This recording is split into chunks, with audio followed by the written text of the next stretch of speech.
Hola, nosotros somos la constructora Montserrat y esta es nuestra propuesta para la situación de Hidroituango. Hemos decidido utilizar la red social Instagram porque por medio de ella sentimos que podemos llegar a la mayoría de los colombianos. Hidroituango es una hidroeléctrica ubicada entre el municipio de Ituango y Puerto Valdivia, sobre el río Cauca y a unos 170 kilómetros de la ciudad de Medellín. Se ideó como la hidroeléctrica más grande del país, con una presa de altura de 225 metros, un embalse de 560 metros de largo y una capacidad para 20 millones de metros cúbicos de agua.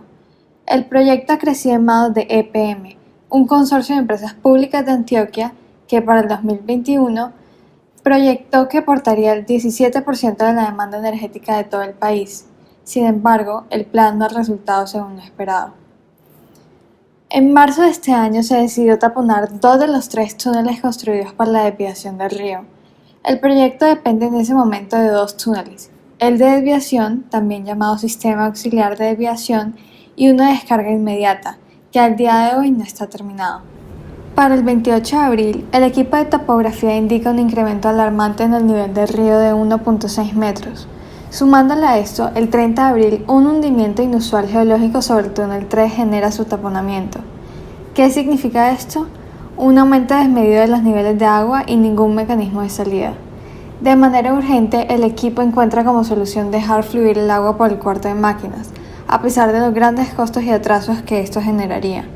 El 12 de mayo, uno de los túneles se destapona, provocando crecidas y afectando a los habitantes del municipio, que son ordenados a evacuar prontamente. Días después, se taponó parte de la descarga por la sala de máquinas. Ahora es una carrera contra el reloj. Si no se soluciona el problema y el nivel del agua sigue ascendiendo, no solo se empezaría a desbordar el agua por la cresta de la presa, sino que podría causar la fractura de esta hasta llevarla al colapso. Es por esto que EPM ha acudido a la constructora Montserrat para construir una solución a esta crisis de forma rápida y eficiente, un plan integral con control de riesgos en la cual se priorice la vida de los habitantes de los pueblos ubicados aguas abajo, al igual que la de todos los trabajadores. Después de evaluar todos los posibles frentes para atacar el problema, se decidió reunir todas las fuerzas en la construcción de la presa y lograr terminarla en el menor tiempo posible, para que no se rebose. Puesto que el cuarto de máquinas está parcialmente taponado y el túnel de desviación está colapsado, se realizará toda la gestión necesaria para poner en funcionamiento el rebosadero de la presa que está ya en etapas últimas de construcción, para garantizar que el nivel del agua no llegue a los niveles críticos y comprometa la seguridad de los obreros. Por otro lado, se ordenará la evacuación de las poblaciones más cercanas aguas abajo de la presa como medida de gestión de riesgos, al igual que el seguimiento y monitoreo geológico constante de las laderas para prever deslizamientos de tierra que desencadenen la catástrofe. Puesto que es posible no lograr destaponar la salida del agua por el cuarto de máquinas, se habilitará el túnel de desviación intermedia y se tendrá un plan de evacuación que garantice el desalojo total de la obra en caso de que la situación se ponga crítica. Solución Geotecnia. Retos. La solución se debe construir en menos de 12 días, ya que este es el tiempo en el que se espera que el agua sobrepase la cota actual. Los dos factores principales para la estructura y la geotecnia de la solución son la resistencia del muro al corte y al volcamiento, y la permeabilidad de la presa. Se determinó que debido a que es necesario alcanzar la cota 415 en menos de 12 días, se optará por un muro de gravedad armado de 7.5 metros de altura para cubrir la sección de la presa correspondiente entre las cotas 407.5 y 415. En cuanto a la estructura, debido a que el muro debe alcanzar su resistencia máxima en menos de 12 días, se empleará un concreto de resistencia acelerada, ya que éste puede alcanzar el 100% de su resistencia en aproximadamente 3 días, lo que nos permite en los 12 días tener listo todo el muro. Por otro lado, para cumplir con los requisitos de impermeabilidad, se empleará una geomembrana en el contacto entre el concreto y el núcleo de arcilla. Posterior a la cota 415 y hasta la cota final 435, la ejecución de la presa continuará conforme a los diseños originales, es decir, un enrocado con núcleo de arcilla, ya que en este punto no habrá afán para completar la estructura. A pesar de no ser un área que permita una contribución directa a la solución del problema, el área de infraestructura sí es un área que permite la agilización de las demás áreas en la medida que contribuye a tener un mejor acceso al proyecto, generando así mayor eficiencia en la entrada y salida de vehículos que permitan el desarrollo de la solución planteada.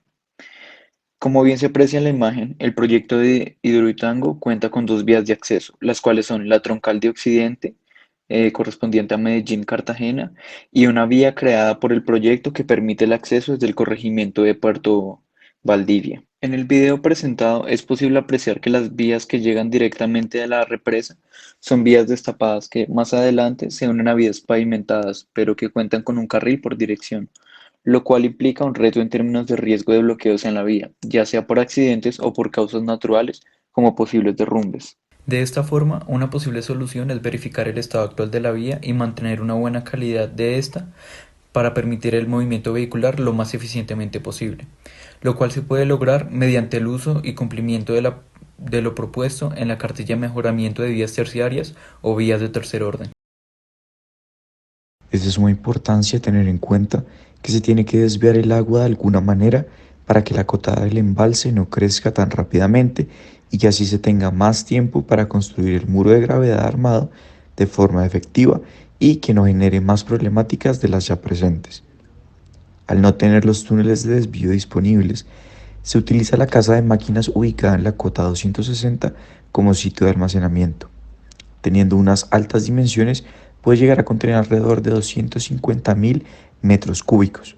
Sin embargo, esa maniobra generará pérdidas millonarias, por lo que se utilizará el túnel de descarga intermedia para transportar entre 400 y 700 metros cúbicos por segundo. Mientras se evacúa este fluido, se procederá a revisar las compuertas de captaciones 3 y 4 para iniciar pruebas a corto y mediano plazo donde se descarguen 350 metros cúbicos adicionales y que puedan generar energía. El área de transporte, ante la situación actual, no es un área que requiera de gran enfoque. Sin embargo, con el fin de que ésta no interrumpa el trabajo de las demás áreas, requiere el uso de vehículos que tengan un funcionamiento adecuado, lo cual permite evitar accidentes o retrasos innecesarios durante el desarrollo de la solución propuesta. De igual forma, teniendo en cuenta que se tiene una vía terciaria, es necesario el uso de camiones que sean de un tamaño adecuado, lo cual permite una mejor velocidad, un menor costo y por ende una mayor cantidad de entrada y salida de vehículos que carguen o descarguen materiales necesarios para llevar a cabo la obra. De esta forma se plantea el posible uso de volquetas como la Jack doble troque. Para enfrentar la crisis de Hidroituango, en el área de gestión se dividieron las tareas en tres capítulos. El primero es el relacionado con las obras del vertedero, las cuales serán terminar de construir la estructura y posteriormente hacer las pruebas correspondientes para asegurarse de que no hayan fallas. El segundo capítulo es el muro de gravedad armado, al cual se le dará prioridad para evitar que el nivel del agua lo sobrepase y ocasione el fallo de la presa. La tercera y última actividad es la desviación del agua, lo cual se hará por medio del túnel de desviación intermedio y de las unidades 3 y 4. Para la construcción del muro de gravedad armado se destinará la mayor cantidad del personal involucrado en el proyecto, dada la urgencia e importancia de alcanzar la cota de los 410 metros. Se destinarán 1.500 trabajadores, los cuales trabajarán en turnos escalonados de 24 horas con un rendimiento de 1 metro de muro por día. Una vez se finalice el muro, se trabajará en la finalización de la losa del vertedero, para lo cual se dispondrá de 100 trabajadores. Adicionalmente, se presenta una programación de las principales actividades como se había estipulado en la WS, en la que se destacan la desviación de aguas, el muro de gravedad armado y el vertedero. Como se puede observar, el muro de gravedad está dividido en dos muros, ya que lo que se espera es que sean dos ciclos de armado de muros. Por otro lado, las compuertas del vertedero y la losa faltante es una actividad que dura más días, ya que no es de vital importancia, pero sí es importante para el momento en el que llegue el agua. Como ya se ha explicado antes, las problemáticas asociadas al taponamiento del túnel auxiliar de la presa de Hidroituango derivaron en que el túnel 2 se destaponara de forma natural. Esto hizo que se liberaran altos volúmenes de agua a altas presiones, por lo cual el asentamiento que está más cerca al final de la presa, el cual es de Puerto Valdivia, se vio inundado el pasado 12 de mayo y sus habitantes se vieron forzados a evacuar. A raíz de todo esto, son 14 los municipios que en este momento están en alerta por posibles daños e inundaciones, ya sea por otro destaponamiento natural o por el posible fallo de la presa. Dentro de estos municipios está Cáceres, Tarazá y Miche en el departamento de Antioquia y otros más en el departamento de Sucre y en el departamento de Córdoba. De darse una falla en la presa serían poner en riesgo la vida de más de 130.000 personas. El día de ayer se emitió la circular 034 destinada a los gobernadores de los distintos departamentos afectados por parte de la Unidad Nacional de Gestión del Riesgo de Desastres, en la cual se definió el modelo de alerta dividido en zonas con alerta roja, naranja y amarilla. De esta alerta depende el tipo de evacuación y o medidas que se deben acatar. Asimismo, es importante recalcar la importancia de implementar albergues destinados principalmente para los municipios de Puerto Valdivia, Puerto Antioquia y Cáceres, que son los más cercanos a la presa y por lo tanto los que están en alerta roja.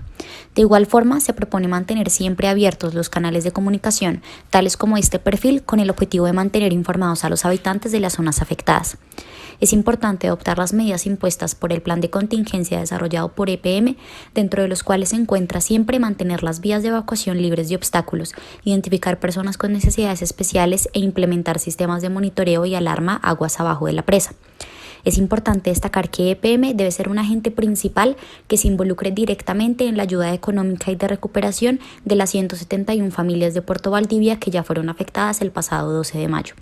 Se propone que la ayuda económica ayude a las familias a solventar las necesidades básicas por el periodo de tiempo en el cual deben estar en albergues y durante un tiempo adicional conforme van volviendo a sus hogares. Asimismo, se debe hacer un diagnóstico de la infraestructura, tanto pública como privada, que ayude a determinar el estado posterior a la inundación y después determinar los recursos necesarios para recomponer la infraestructura dañada. También se debe armar un plan de retorno para las familias por parte de la alcaldía, consejos municipales, junto con la ayuda de EPM y la Cruz Roja.